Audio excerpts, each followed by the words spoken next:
Damage జరిగిందో చూడాలా, ఆ డ్యామేజ్ ఎవరు చేశారో చూడాలా. దీని అందరికీ ఒక యాక్చువల్గా అధికారులతో కూర్చొని డిస్కస్ చేసి దానికి ఒక యాక్షన్ ప్లాన్ చేసి, ఎందుకంటే ఇప్పుడు వెంటనే వర్క్ చేయాలన్నా జరిగిన డ్యామేజ్ ఇప్పుడు ఆల్రెడీ చేసిన కాంట్రాక్ట్ ఏమంటానంటే నేను కంప్లీట్ చేశానండి మీకు హ్యాండ్ ఓవర్ చేశానంటాడు. అక్కడేమో అది ఉండదు.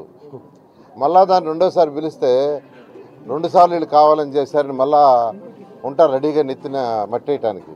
అందువల్ల ఈసారి జాగ్రత్తగా అవన్నీ స్టడీ చేసి ఏమేం డ్యామేజ్ అయినాయో అవన్నీ వీడియో చేసి రికార్డ్ చేసి దానికి ఒక కమిటీ వేసి అన్నీ చేసి దాన్ని ముందుకు పోవడం.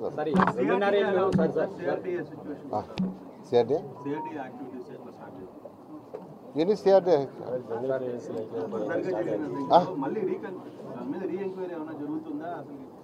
అని స్టడీ చేస్తే వాళ్ళే ఛార్జ్ తీసుకుంటారు కదా. ఇదే టైం చాలా సార్లు కౌలు కోసం కోర్టులకు వెళ్ళడం జరుగుతుంది.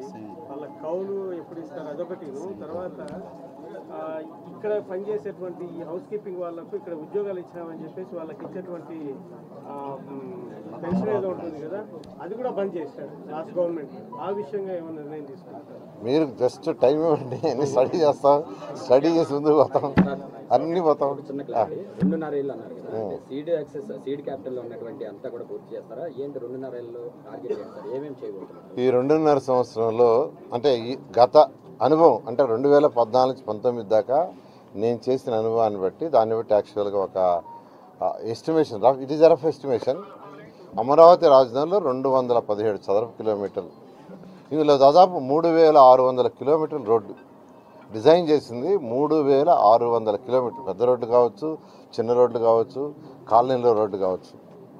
ఆ రోడ్లు కానీ వాటికి సంబంధించిన మౌలిక సదుపాయాలు, అంటే రోడ్డు అంటే ఉత్తర రోడ్డు వేయటం కాదు, దానికి డ్రింకింగ్ వాటర్ కానీ, అండర్ గ్రౌండ్ సివరేజ్ లైన్స్ కానీ, ఎలక్ట్రికల్ లైన్స్ కానీ, ఇవన్నీ అయితేనే అది అవుతుంది. అవి కానీ అధికారులు కట్టే బిల్డింగ్స్ కానీ, లేదు సెక్రటరియట్ కోసం కట్టబోయే 5 బిల్డింగ్స్ కానీ, అసెంబ్లీ, ఇవి మెయిన్. అసెంబ్లీ, సెక్రటరియట్ కట్టబోయే 5 బిల్డింగ్స్, అధికారులకి నివాసాలు, ఈ పార్ట్ వరకు ఒక 2.5 ఇయర్స్లో కంప్లీట్ చేయొచ్చు అనే ఆలోచనలో ఉన్నాను ఎస్టిమేషన్. బట్ అధికారులతో కూర్చొని క్లారిటీ తీసుకొని ప్రజలకు వివరించడం జరుగుతుంది. Okay, thank you.